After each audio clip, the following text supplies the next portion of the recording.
Bayangkan ini, 66 juta tahun yang lalu.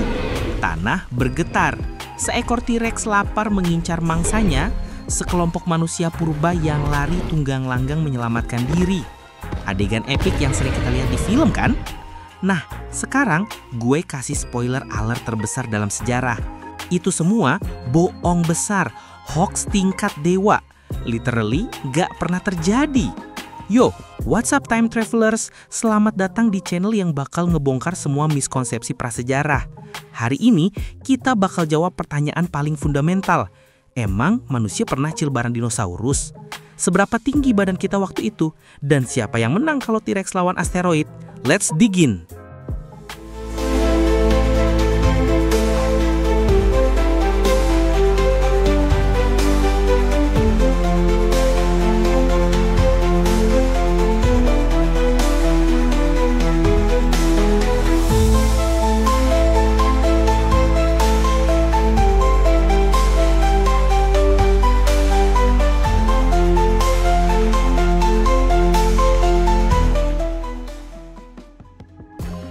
Mitos manusia vs dinosaurus.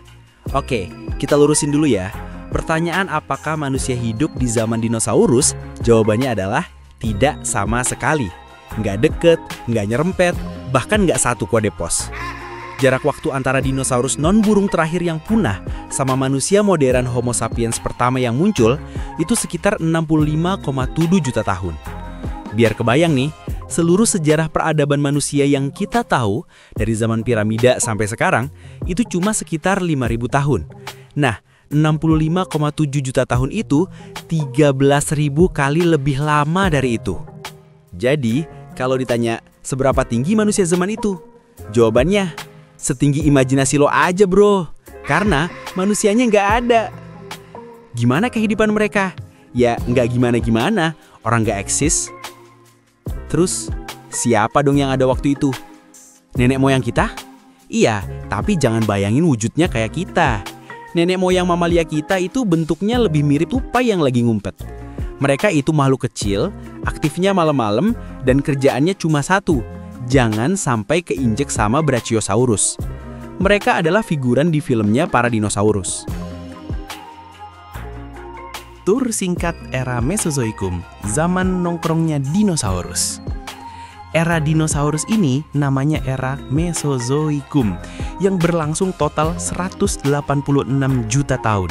Biar gampang, kita bagi jadi 3 babak utama: Trias, Jura, dan Kapur.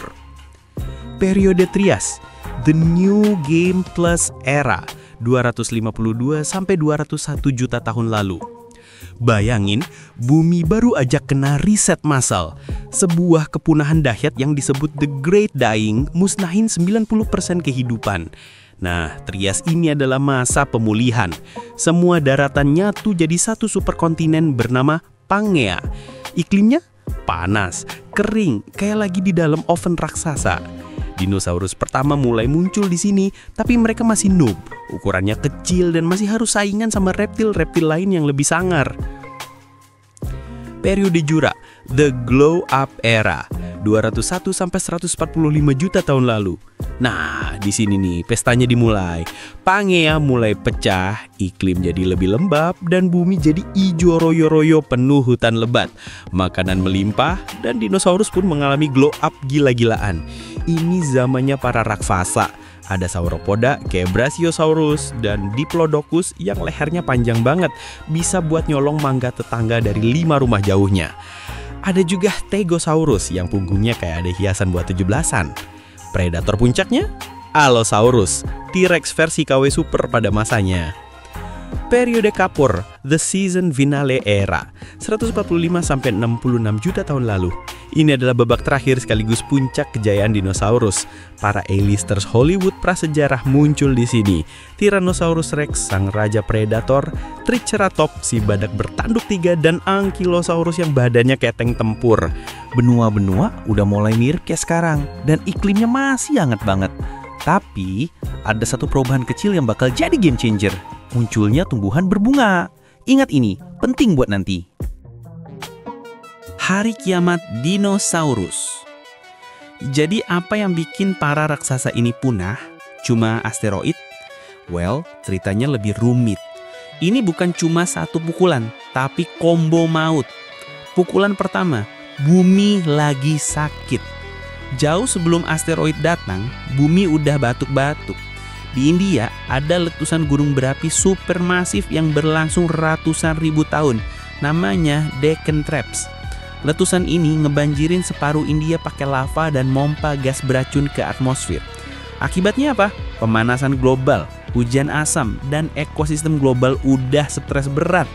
Kondisi dinosaurus itu ibarat petinju yang udah sempoyongan di ronde ke-12. Pukulan kedua, bogem mentah dari langit. Dan kemudian, boom! Sebuah asteroid segede gunung sekitar 10 km lebahnya menghantam bumi di daerah Meksiko sekarang. Kekuatan ledakannya setara 4,5 miliar bom atom Hiroshima. Angin super panas berkecepatan 1000 km per jam menyapu daratan. Tsunami setinggi gedung pencakar langit meluluh lantakan pesisir dan hujan meteor panas membakar 70% hutan di dunia. Ini hari kiamat instan. Tapi pembunuh utamanya bukan ledakannya, tapi akibat setelahnya. Musim dingin nuklir, miliaran ton debu dan sulfur nutupin atmosfer, ngeblok total sinar matahari selama bertahun-tahun. Planet jadi gelap dan beku, tumbuhan mati, herbivora kelaparan dan karnivora yang makan mereka pun ikut tewas. Rantai makanan runtuh total. Jadi ada manusia yang lihat kejadian ini?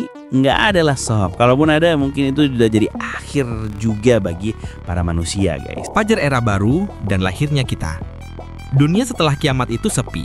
Para raksasa tumbang. Tapi dari kehancuran ini muncul kesempatan. Siapa yang selamat? Justru para figuran tadi, mamalia kecil. Kenapa mereka selamat? Karena mereka kecil, makannya nggak ribet, bisa makan serangga atau apa aja, dan bisa ngumpet di liang.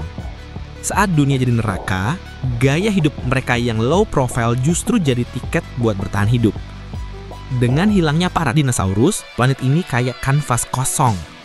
Mamalia pun langsung menggelar pesta evolusi. Mereka jadi lebih besar, lebih beragam, dan mengisi semua peran yang ditinggalin dinosaurus. Dan dari salah satu cabang mamalia inilah primata muncul. Jutaan tahun kemudian, di dunia yang sudah dikuasai mamalia ini, panggung sejarah akhirnya siap buat babak baru. Muncullah berbagai jenis manusia purba yang terus beradaptasi dan berkembang hingga akhirnya hadirlah manusia modern seperti kita sekarang. Jadi kesimpulannya, manusia dan dinosaurus itu beda zaman, beda server. Kepunahan mereka adalah combo maut dari demamnya bumi dan bogem mentah dari luar angkasa. Dan yang paling gokil, akhir dari dunia mereka adalah awal dari dunia kita.